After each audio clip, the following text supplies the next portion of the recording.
हाय friends, मैं Meena Pandey. Welcome back to my channel serve with love.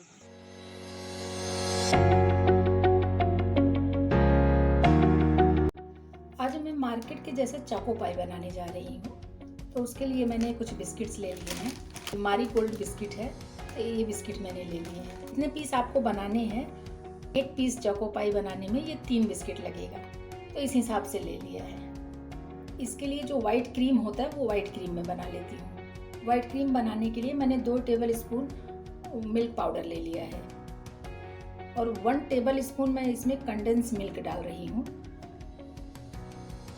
तो ये कंडेंस मिल्क डाल के इसको हमें मिक्स करना है। इस तरीके से चम्मच को हटा के मैं हाथों से ऐसे मिक्स कर लेती हूँ। 2 टेबल स्पून मिल्क में 1.5 टेबल स्पून कंडेंस मिल्क की ज़रूरत पड़ी है। तो ये देखिए, ये बड़े आसानी से एक पेस्ट के रूप में बन गया है। तो ऐसे ही हमें चाहिए था। बिस्किट को गीला करने के लिए मैंने 1/2 कप पानी लिया है और इसी में ये नेस्ले का कॉफ़ी है। 1/2 टीस्पून इसी में कॉफ़ी डाल देती हूँ और इसको मैं उबाल लेती हूँ। ये कॉफ़ी हमारा पानी में उबल गया है, इसको मैं ठंडा होने देती हूँ। अब ये बिस्किट्स में मैं अपना ये जो वाइट वाला क्रीम बना ली हूँ उसको लगा लेती हूँ। तो जैसे 3 बिस्किट का सेट है, तो एक बिस्किट उठाया, ये सीधा साइड है तो हमें उल्टे साइड लेना है। तो हमने जो ये वाइट क्रीम बना रखा है इसको ऐसे लगा देंगे। ये क्रीम थोड़ा हार्ड ही चाहिए हमें, नहीं तो वो साइड से निकल के भागने लगेगा। तो इस तरीके से हम लगा लें। तो ये मेरा वाइट क्रीम लग गया है। अब इसी में मैं ये इस तरह से ये इसको भी रख दूंगी। अब इसके ऊपर ऐसे थोड़ा सा प्रेस करके चारों तरफ ऐसे हम प्रेस कर देंगे। ये देखिए, अब इसी के ऊपर मैं फिर से क्रीम लगा लेती हूँ। इसी बिस्किट के ऊपर मैं ये क्रीम, ये देखिए, फिर से लगा ले रही हूँ। इसको भी मैं चारों तरफ ऐसे फैला देती हूँ। ये देखिए, इसके ऊपर भी ये फैल गया है। अब इसको, ये बिस्किट को मैं ऐसे इसके ऊपर ऐसे रख दूँगी। रख के इसको चारों तरफ से इस तरीके से प्रेस कर दूँगी। तो ये देखिए, 3 का सेट हमारा बन गया है। तो इसी तरीके से मैं अपने सारे बिस्किट बना लेती हूँ पहले। तो ये देखिए, हमारा ये सब में मैंने इस तरीके से ये लगा दिया है। अभी क्रीम लग के तैयार हो गया है।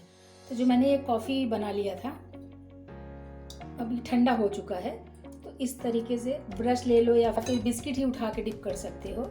इस तरीके से थोड़ा सा मैं इसमें कॉफ़ी का यही पानी लगा दूंगी। हल्के हल्का सा लगाऊंगी, ज़्यादा नहीं लगाना है। ये कॉफ़ी का पानी लगाने से क्या होता है, टेस्ट अच्छा हो जाता है। वैसे तो हमारा जो डार्क चॉकलेट होगा वो डार्क चॉकलेट का टेस्ट अच्छा होता ही है। इससे थोड़ा सा कॉफ़ी लगा देने से अच्छा टेस्ट हो जाता है। अभी ये कॉफ़ी का पानी भी मैंने इसमें लगा दिया है। मैं इसको ऐसे उठा के ऐसे ट्रे जो है 5 मिनट के लिए फ्रिज में रख देती हूँ। तो मैंने ये चॉकलेट बना लेती हूँ। तो ये देखिए, डार्क कंपाउंड चॉकलेट है। तो ये 500 ग्राम का पैक होता है। तो इसको मैंने खोल लिया है। तो इतना मैं डबल बॉइलिंग में करके पिघला लेती हूँ। ये देखिए, एक से ज़्यादा ये है, थोड़ा सा ये है, मतलब 1.5 हो गया है। हमारे पास ये जो सब्जी पील करते हैं, तो इसको लेके मैं इस तरीके से, ये देखिए, इस तरीके से छोटे छोटे पार्ट में ऐसे कर लूँगी तो ये जल्दी से पिघल जाएगा।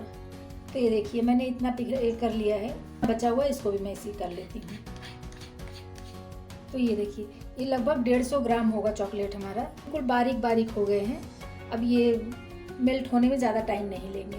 तो एक ही कांच का बाउल मैंने ले लिया है, इसी में ये सब चॉकलेट डाल देती हूँ। ये देखिए, मैंने एक कांच के बाउल में ये चॉकलेट ट्रांसफ़र कर लिया है। मैंने एक बर्तन में पानी रख दिया उबलने के लिए। ये पानी उबल रहा है, इसको इसी के ऊपर ऐसे मैं रख देती हूँ। ये पानी में टच नहीं होना चाहिए ऊपर वाला बाउल। इस तरीके से रख दूँगी। और ये 1 स्पून ले लिया है, इसको ऐसे मैं बीच बीच में ऐसे चलाती रहूँगी तो ये अच्छे तरीके से मेल्ट हो जाएगा। ये देखिए, ये साइड साइड से मेल्ट होना शुरू हो गया है। तो इसको मैं मेल्ट कर लेती हूँ। तो ये देखिए, चॉकलेट हमारा मेल्ट हो गया अच्छे तरीके से। अभी मैं इसको उतार के साइड में रख लेती हूँ। और ये जो बिस्किट का मैंने बना लिया था, ये देखिए बहुत अच्छे तरीके से सेट हो गया है। इसको मैंने 5 से 7 मिनट के लिए फ्रिज में रख दिया था। और एक ये प्लेट ले लिया है, साथ में बटर पेपर है।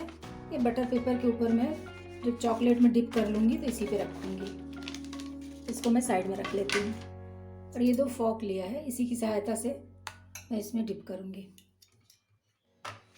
जैसे ये एक बिस्किट को मैंने ये उठा लिया है। अब इसको मैं इस तरीके से साइड से पहले ऐसे घुमा लूँगी। ये देखिए, अभी इसको ऊपर नीचे दोनों तरफ मैं ये फॉक की सहायता से ऐसे चॉकलेट में डिप कर लूँगी।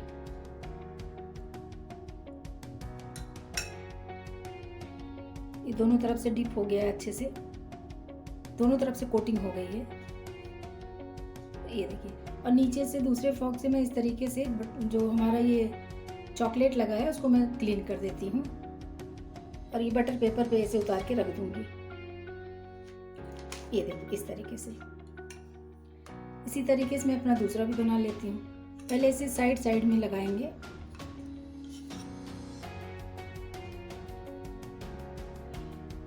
दोनों तरफ से डिप होने के बाद में इसको मैं उठा के ये बटर पेपर पे ऐसे रख दूँगी। थोड़ा दूर रखूँगी तो एक दूसरे में चिपकेगा नहीं। इस तरीके से मैं अपने सारे बिस्किट को डिप करके रख लेती हूँ। तो ये देखिए, इस तरीके से मैंने अपने सारे चोको पाई बिस्किट को चॉकलेट में डिप कर लिया है। अब इसको मैं 15 से 20 मिनट के लिए ऐसे फ्रिज में रख देती हूँ। ये डार्क चॉकलेट है, ये तो वैसे ही जम जाएगा, लेकिन फ्रिज में रखने से जल्दी और अच्छे से जम जाएगा। तो ये देखिए, हमारी चोको पाई बन के तैयार हो।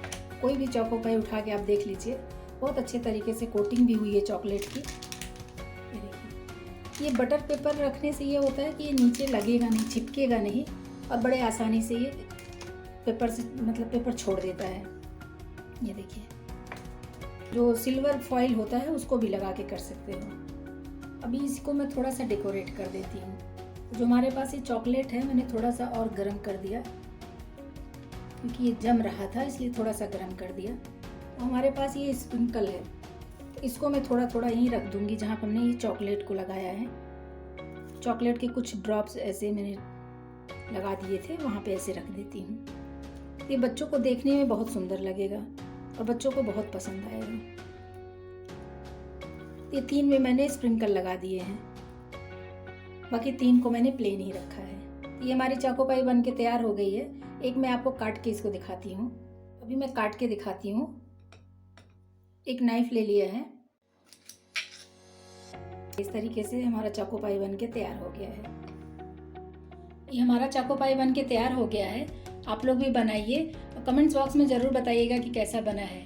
लास्ट तक मेरी वीडियो देखने के लिए थैंक यू।